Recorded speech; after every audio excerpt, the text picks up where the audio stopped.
নমস্কার প্রিয়জনেরা, আহারে ও বিহারে চ্যানেলে আপনাদের সকলকেই স্বাগত।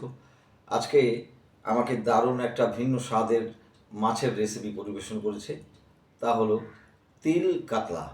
আসুন জেনে নিই আমার গিন্নি কী কী উপকরণ দিয়ে এই রেসিপিটা তৈরি করলো।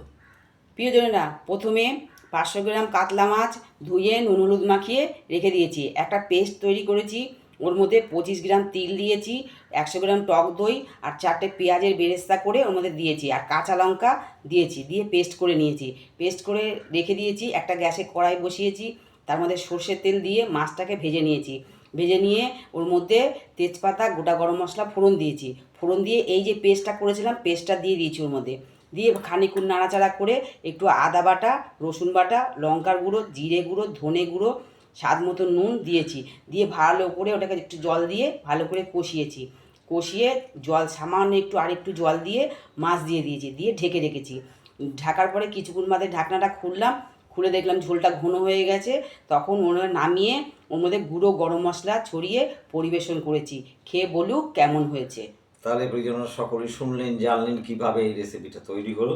এখন আমি স্বাদ নিয়ে জানাচ্ছি কেমন হয়েছে খেতে। ঝোলটা তো দুর্দান্ত লাগছে দেখতে।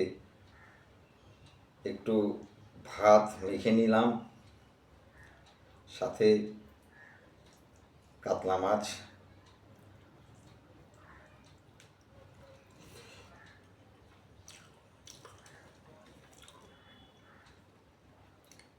ও,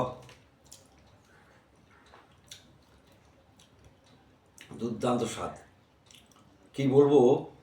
এই রকম যদি রেসিপি বাড়িতে তৈরি করা যায় তাহলে প্রত্যেকেই এক মুঠ ভাত অন্তত বেশি খাবে। তা কি আর বলবো, আপনারা অবশ্যই রেসিপিটা বাড়িতে তৈরি করুন, সকলকে খাওয়ান এবং কেমন হলো কমেন্টের মাধ্যমে আমাদেরকে জানান।